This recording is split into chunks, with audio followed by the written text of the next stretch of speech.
Yo, Khaled, you know, if I learn one thing from you, why give him one when you can give him another one? From being tight bros in the studio, dropping hits left and right, to Drake handing DJ Khaled an OVO chain like it was a golden ticket. And what I love about Drake is he cares about me, and he cares about me winning. And you don't find many people like that. Now, I like what Drake likes. Drake straight up telling Khaled he's done working with him. Just like that. He blessed me, man. You know, he gave me this beautiful gold key, and it represents We the Best OVO. The iconic duo, over. And the split didn't just hit personal. It turned DJ Khaled's whole promo game upside down. This is what Drake had to say. Must be Drake Bell. Oh, man. So I didn't realize they had gone that far left. I was finally proud of Drake today. Finally came to his senses. But why did Drake walk away from Khaled like that? The story kicks off back in 2009 in the heart of Miami, where a young, hungry Drake met DJ Khaled for the first time. Like, that's been his whole rollout is, I got two Drake songs, I got two Drake songs. You don't have two Drake nothings. Neither of them knew they were about to stamp their names into hip-hop history. Drake told me a long time ago that he used to hit me on MySpace, and I didn't know how to work that MySpace stuff, and I'm saying to myself, oh my God. But here's the wild twist. Before 2009, DJ Khaled was curving Drake. Dude ignored him for years.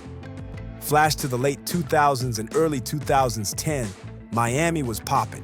DJ Khaled and Rick Ross, another Drake ally turned op, were dropping anthem after anthem. Tracks like Hustlin' and All I Do Is Win were everywhere. And the real power move? Their collabs. Kanye, Jay-Z, Drake's mentor Lil Wayne, Jeezy, Fat Joe, a young French Montana, even vocal kings like T-Pain, Akon, and Neo were blessing those hooks. That era? Straight heat for hip-hop. But Drake and Khaled had no clue what kind of chaos was waiting around the corner. I like what Drake likes. So winners work with winners. Right. Drake and DJ Khaled went on a crazy run for over a decade. Non-stop hits back-to-back. From Fed Up to I'm on One, No New Friends, For Free, to The Max, Popstar, Grease, and even Staying Alive in 2022, they were locked in. But it wasn't just business. These two looked like real-life brothers for over 10 years. Still, a lot of people say the love was one-sided, with Khaled showing way more hype than Drake ever did. If grinding was in sports, this gotta be Michael Phelps or Usain Bolt. Man like me spell Canada like D-R-A-K-E. How do you spell Toronto? D-R-A-K-E. The boy's special now, hold on up. Some days I got it all figured out. Y'all, listen, the boy different. I like what Drake like. You know, Drake got that watch. I like what Drake like. Did the Drake folks come in yet? Did the Drake folks come in yet? When you work with Drake, If you're You don't- blessed to even work. right, you even, thank you. So you talking real talk. When you're blessed to work with Drake, if he sends you something, it's unbelievable. It's facts. Don't fight it. Then in September 2023, it looked like things were still solid. Drake was supposedly down to appear not once, but twice on Khaled's new album. Hey, yo, Drake fan hub. You know I got two Drakes in the can. Mixed, mastered. You know I got two Drakes, two champagne poppies on my album. You know that, right? Drake even brought Khaled out on stage during his Miami concert, and that moment felt like a yes to Khaled's album proposal. Khaled was beaming. He posted up photos from that night with his son and Drake, proud like it was a family reunion. Dig a little deeper. As recently as 2024, DJ Khaled was still hyping up those two Drake features on his Instagram. He didn't just tease it, he promised them were coming. In April 2024, Khaled sat down with Distract Fee and doubled down in an interview. He didn't just talk music, he called their bond deeper than the industry. Quoting Khaled, "Our friendship is way bigger than music, and we're real brothers. I don't have to talk to him for months, and it's like we talk every day. That's how connected we are as friends." Drake had love for Khaled, and Khaled. Man, he definitely had love for Drake. But what DJ Khaled didn't seem to get was that Drake didn't feel the same anymore. Fast forward to Tuesday, February 4th, 2025, Khaled kicked off the rollout for his long-hyped 14th studio album, A Lamb of God. But this wasn't no regular rollout. Khaled dropped a blockbuster 7-minute album trailer directed by Afe Rivera, and it looked straight out of Hollywood. The whole thing was a high-stakes heist scene, with Khaled fighting to protect the secret files for his album. Wait. It's the one with the 2 drinks? Yes, it's the one with the 2 drinks. And, yup, he made sure to shout out the 2 Drake tracks on there. Robbers chased him, trying to snatch the goods. And get this, Mark Wahlberg played one of the thieves. Khaled went all in on the visuals and drama, making it a real event. And at that moment, Khaled was probably riding high. The trailer was getting love online. People were hyped, and he was proud. Like, that's been his whole rollout is, I got 2 Drake songs, I got 2 Drake songs. You don't have 2 Drake nothings. But the very next day, everything flipped. Out of nowhere, Drake slid into Khaled's Instagram comments and dropped a bomb. Drake who? Drake Bell. That comment hit like a slap in the face. Khaled had just reminded everyone, again, that he had 2 tracks with Drake on the album. But that one post from Drake, it was clear. Drake was not going to be on the album. That 7-minute promo, basically toast. A total nightmare for Khaled. And the world saw it unfold live. And yup, trouble is exactly what DJ Khaled was in. After Drake's savage "Drake who? Drake Bell" comment, Khaled panicked. He wiped everything off the map, deleted the entire rollout, including that high-budget 7-minute trailer like it never existed. And of course, the internet went wild. People had jokes. I like Drake. So I didn't realize they had gone that far left. I was finally proud of Drake today. Finally came to his senses. That dude just made Khaled write a whole action movie for nothing. A Khaled album with no Drake? Doesn't even sound real? No more Drake stimulus packages. Guy really thought he had lifetime access to a Drake verse. So now, it's time to face the real question. Why did Drake cut off DJ Khaled like that? If we break it down, there's a few possible reasons behind the Drake versus DJ Khaled beef, and they get messier the deeper we go. So don't blink. First off, Drake might just be straight up annoyed. Just like some of y'all watching, he might feel Khaled's energy went from love to too much, and not in a good way. The last 4 or 5 songs by Drake ain't even want to put out by you. That's a fact. You begged Drake for all those records, and he gave you all those records because you wanted it. Khaled's been loud for years about how much he loves working with Drake, but when you really look at it, that eagerness might have just been pure desperation. According to DJ Academics, Drake didn't even want to drop their last 5 collabs, but Khaled kept begging him to release them. And that's not the end of it. The so-called desperation goes way back. Remember that one song? Actually, I like that song because I'm from Jersey. To the Max. Like that we ain't turn up to the max, no. Okay, I get a story on that. Drake told you about no 55 times. You hit Drake team, he told you no 55 times. Drake didn't want this project out. He already beat the Meek shit already, but for whatever reason, based on what he was doing, this wasn't the song. You were pressuring him for a song. Drake, I need you, blah, blah, blah, blah. Drake told you no. Remember I told you there was an artist that was so desperate to get a song out with Drake that Drake took 95% of the song? Tell me if I'm lying. Khaled, Drake, anybody else. Don't ask me how I know. Drake owns 95% of the publishing on this song. That's a fact. In 2017, they dropped To the Max. But what really went down behind the scenes? To the Max might have been a straight-up banger. Khaled, man, like this guy's off his rocker. It's like you give someone everything you have and they're just like, another one, every 5 seconds. But the story behind it, pure madness. DJ Academics claims Khaled was so desperate to drop the track, he allegedly gave Drake 95% of the publishing rights just to get the green light. 95%? That's basically giving the whole song away. If that's true, it shows Khaled had been begging Drake for a while now.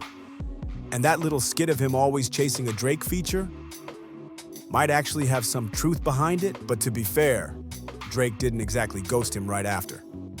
He did gift Khaled that OVO chain. And don't forget, He even brought Khaled out on stage in 2023 to help announce the 2 upcoming features. So clearly, Drake still had some love left for him, even if Khaled came off a bit too thirsty. But that takes us to reason number 2, why Drake might be fed up. People been clowning Khaled for leaning on Drake way too hard. For years, it was just jokes. Yo, Khaled, let me tell you this. The fence sitting you did, I'm telling you, you're getting punished for that. You're not gonna sit quiet for 8 months while my guy gets jumped. And then as soon as you look up and be like, y'all done jumping him? I bet, let me drop a song with him. No, it's not happening. We didn't know where you were for 8 months. My boy was getting jumped. Get him, stopping him, doing whatever. How the f you jumping out, Tomo? Hey, we got 2 new Drake songs. What? But once the rap civil war of 2024 popped off, that turned real. Suddenly, it was Drake versus everybody, and he started calling out folks who only hit him up when they wanted a feature. In his track, No Face, off 100 Gigs, Drake fired shots about people using him and not showing love when it counted. Yeah, so Rihanna, I just sent her a record that I want her to get on my new album. Then in Blue, Green, Red, he doubled down, saying some of his so-called friends never had his back. And while DJ Khaled didn't diss Drake during that 2024 drama, he also didn't defend him either. The friend of my enemy sounds like an enemy. The enemy of my enemy sounds like a friend. Just listen to this line, Khaled. I'ma decode it for you. Jay-Z's book. During the lowest point of Drake's career, with rumors flying and hate pouring in, where was Khaled, the man who once said they were brothers beyond music? That silence might have spoken louder than any diss ever could. At this point, it's clear Drake's done playing the nice guy. He's like my brother to me, and he's also my manager now. You know what I'm saying? Of course I'm Rock Nation. You know what I'm saying? We the best Rock Nation, but I'm managed by Jay-Z.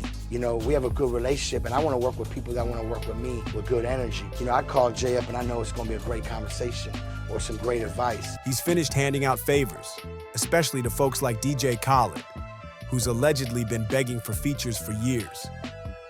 And the crazy part? Drake always gave in even when he wasn't feeling it. But here's the wild twist. Khaled was also out here publicly asking Rihanna to send in her verse for that same album. And let's be real, Drake wants nothing to do with being on the same track as Rihanna. That situation's way too complicated. Plus, there's a whole list of folks on Khaled's radar that Drake's got tension with. And that takes us to a deeper reason why Drake might be pulling away from Khaled. It's not just what Khaled does, it's who he rolls with. I hit the homie, the big homie Jay-Z, right? So I said, yo, why? Who is the people that's on NFL? And he said to me, the white guy called for 50 Cent. So I said, well, who's the white guy? I'm digging this Jimmy Iovine. He said, no, Eminem called directly for 50. Khaled is reportedly signed to Jay-Z's Rock Nation and has been for a long time. And guess what? Rock Nation's social pages were all in, promoting Khaled's new album like it was a big deal. On top of that, Khaled and Jay-Z are actually tight, like real good friends. Now here's where things get murky. Drake and Jay-Z, that's a whole different story. Their tension goes way back. They've traded subliminals in tracks for years. And there's been whispers about shady moves happening behind the scenes too. And lately, it looks like all that quiet beef is finally bubbling over. Jay-Z told Dr. Dre, just for people who's not up on this, or Eminem, that he didn't want you to perform part of that Super Bowl they had a couple years ago. Why do you think that is? Well, I just think, threatened? Yeah, possibly. Not even threatened. You know, I think it's just when you take the competition from. Like our culture is competitive, man. It is, but I think when it goes past the music itself to blocking things in business, then I don't understand that. Like right now, he's not even competing for a slot. You don't have a new song out that he want to be on the top 10 or top 5, and you still competing. It don't make sense. Like what are we competing for? What's the goal? If Jay-Z's supporting Khaled, then to Drake, that might be reason enough to cut ties completely. Jay-Z's not just a rapper, he's a power player now. As executive producer of the Super Bowl halftime show and a top dog at Rock Nation, he's got serious pull. Roc Nation even has a major entertainment deal with the NFL. Now you might be wondering, why does this matter? Nicki Minaj jumped in today. So Nicki Minaj actually said this, man. She says, denying a young black man what he rightfully put into this game for no other reason but your ego. Your hatred for Drake and Nicki got you punishing Wayne? Lil Wayne? The GOAT? Well, back in 2022, it was rumored Jay-Z didn't want 50 Cent performing at the Super Bowl, probably because of their old beef. But Eminem wasn't having it. He made it clear, no 50, no M. That hurt a lot. I blame myself for not being mentally prepared for a letdown. Fast forward to 2025, and people started buzzing again, saying Jay-Z snubbed Lil Wayne from performing at the Super Bowl in his own city, New Orleans. Instead, they chose Kendrick Lamar. Now here's where things get personal. Lil Wayne is Drake's mentor, his big bro in the rap game. And Kendrick, he's Drake's biggest rival right now. So even if no one said it out loud, I hope people could kind of study what me and Khaled kind of created, the bond we created, the way we supported each other. You know, that's the homie. You know, we done put in work from day one. What's the greatest snack of all time? To Drake, this probably felt like a huge slap. We're not saying Jay-Z played dirty or that Kendrick didn't deserve that stage. He's a legend too. But from Drake's eyes, it might have looked like Jay was picking sides. Remember, Wayne and Jay had their own issues years ago. People thought they squashed it, just like folks thought Jay and 50 did too. And me and Drizzy, our relationship most definitely is real close. Ross is like one of my OGs, one of my mentors, and one of my favorite people in the game. But like 50 once said, Jay's a chess player. Just because the battles aren't on the charts anymore, doesn't mean they're over. Now it's all in the boardrooms. And after Jay and the Super Bowl team picked Kendrick, it stirred up major backlash. Fans and celebs rushed to defend Wayne. Nicki Minaj, Drake's YMCMB sister, didn't hold back on Twitter. She spoke loud. Let you get on my songs, it was good for your face, now is home. Even Birdman jumped in, showing love to Wayne online. But Wayne himself? He wasn't happy at all. Let's be clear, no one's saying Jay-Z definitely did anything shady. But from Drake's perspective, that whole situation might have been enough to make him back out of DJ Khaled's album. Why? Because jumping on that album would mean directly supporting Jay-Z and Roc Nation, the same folks who allegedly iced out Drake's mentor, Lil Wayne, and picked Kendrick, his biggest rival, instead. And we all saw how that played out. Kendrick ended up on the Super Bowl stage performing Not Like Us and calling Drake a PDF file in front of over 100 million people. Why would Ross beef with Drake though? If Rick Ross and Drake are not rapping together no more, this hurts. That moment hit like a bomb. But Jay-Z's not the only friend of DJ Khaled that Drake's got beef with. Enter Rick Ross, another longtime Miami collab partner, and someone who used to be tight with both Khaled and Drake. Just look at old pics. Anytime Drake and Khaled were together, Rick Ross was usually right there in the mix. For over a decade, Drake and Rick Ross were locked in, dropping hit after hit and always giving each other props. And I feel like really by Meek Mill being my little brother and Drake being my little homie, I really feel like they was two little homies that was in high school on the way from school and fought over a pair of J's. But in 2024, things crashed. Rick Ross made it loud and clear. He and Drake weren't cool anymore. He linked up with Metro Boomin, Future, Kendrick Lamar, and The Weeknd for the We Don't Trust You album, a major power move that went against Drake. That alliance didn't go unnoticed. Just weeks later, in April 2024, Drake clapped back on his diss track Push-Ups, aiming fire straight at Ross. Rick Ross didn't stay quiet either. He responded with his own track called Champagne Moments, turning this falling out into a full-blown war. The real question is, why did Rick Ross flip on Drake out of nowhere? Just back in January 2024, only 2 months before the beef exploded, their friendship looked rock solid. Ross was even gassing Drake up in interviews.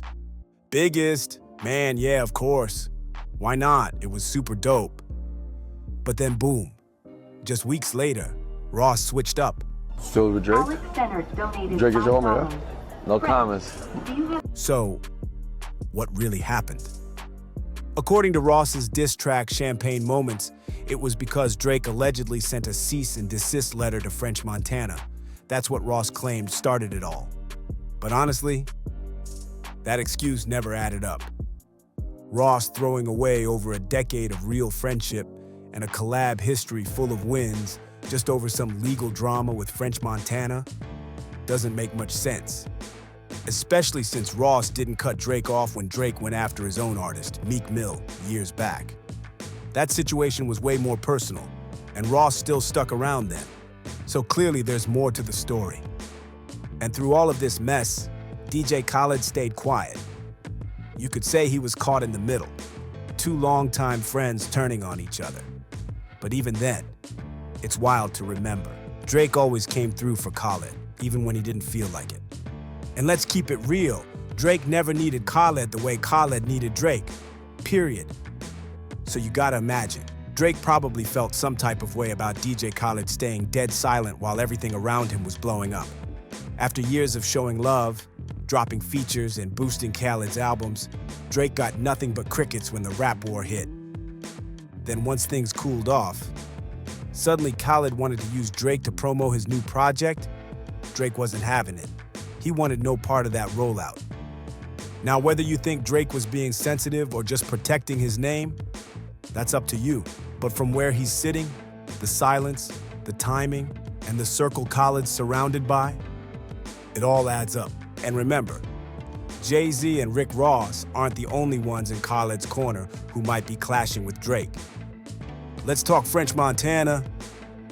We already touched on it, but there's a real chance Drake and French are also beefing now, especially since Rick Ross claimed Drake sent French a cease and desist letter. Khaled and French, they go way back. Another set of Miami collaborators, same circle, same era. So what happened? French dropped his album Mac and Cheese 5 on February 25th, 2024.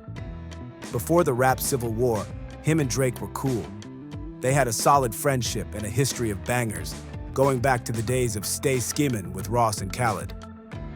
But here's the twist. There are two possible reasons Drake might have hit French with that legal move. One, Drake was featured on a track called Big Pun with French, and it was rumored to be on Mac and Cheese 5.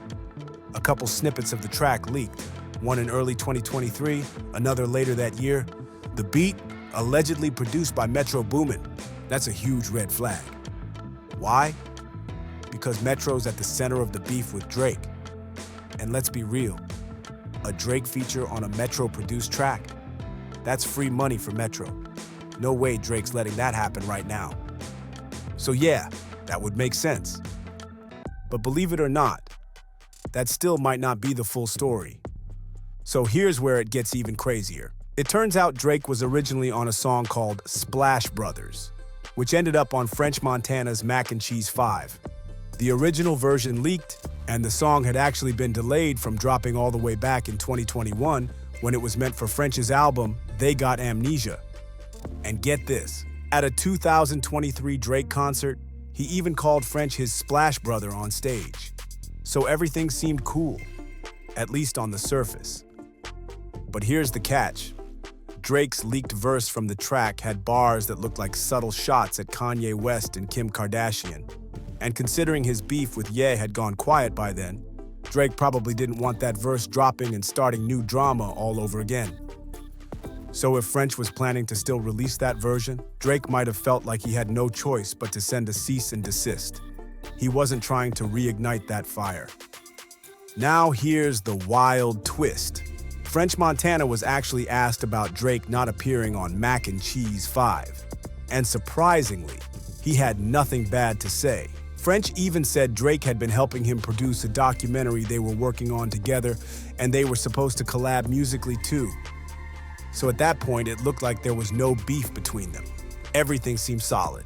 But then summer 2024 rolled around, and things shifted. French hopped on a live stream with viral prankster Vitaly. And during that stream, Vitaly straight up asked about his relationship with Drake. Not once, but twice. And not in a roundabout way. He made it crystal clear. I'm talking just about you and Drake. And French's response? No comment. That answer said a lot without saying anything. Now, you could look at it two ways. Either there is real beef and French didn't want to air it out, or he's caught in the middle between Drake and his other close friends like Rick Ross, and doesn't want to choose sides. So when French said no comment, it might have just been his way of staying neutral, playing it safe to avoid headlines or picking a side. Then, just a few months later, the documentary French Montana worked on, the same one Drake helped executive produce, finally dropped. And guess what? Drake actually liked and shared it on Instagram. But that music collab French had teased, it never dropped. It vanished into thin air. So, on the surface, it might seem like there's no real beef between Drake and French. Or maybe Drake was just supporting the doc because he had a financial stake in it. Who knows? Honestly, it's hard to say for sure what the real status of their friendship is. That part's up to you to decide. But here's what is clear. Just like DJ Khaled, French Montana stayed silent when Drake was going through one of the darkest chapters of his career. He didn't defend him publicly. He didn't shut down the talk about that cease and desist. He didn't even back up their years of friendship. Instead, he hit him with the same line that might have really gotten under Drake's skin. No comment. And that's the pattern. Drake's old circle, Khaled, Rick Ross, French, all had history with him. But when things got messy, they either turned away or stayed quiet. And that silence might have been louder than words, which could explain why Drake's done doing favors, especially for DJ Khaled. But just when it looked like things couldn't get any weirder between Drake and Khaled, something totally bizarre happened, just weeks after the fallout went public. So get this. A casket with "Rest in Peace Drake Ovo" written on it was reportedly left outside DJ Khaled's house. Now I'll be real with you. Nobody knows exactly who did it or why, but it doesn't look like Khaled placed it there himself. And weirdly enough, 6ix9ine recently got a random casket too, with King Von's name on it, also delivered to his Florida home. So what's going on? Is this just some Florida prankster on a wild streak, or is there something deeper behind it? Police are already investigating. And word is, security removed and destroyed the casket right after. But when we zoom out and look at the collapse of Drake and DJ Khaled's friendship, the signs were there. Was Drake simply fed up with Khaled's non-stop asks for features? Did he feel betrayed when Khaled stayed silent while the world turned on him? Or was it Khaled's ties to Jay-Z, Rock Nation, Rick Ross, and French Montana? All people Drake's had issues with? We don't know the full story yet. But one of those reasons probably played a major part in why Drake walked away. It's honestly wild. Watching a 15-year friendship filled with hits, memories, and music history end like this. And now, there's one thing we can say for sure. DJ Khaled might never get a Drake feature again. Ever. What do you think really caused this fallout? Drop your thoughts in the comments below. I want to hear from you. Make sure to like, subscribe, and turn on notifications so you don't miss what's coming next. I'll catch you in the next one.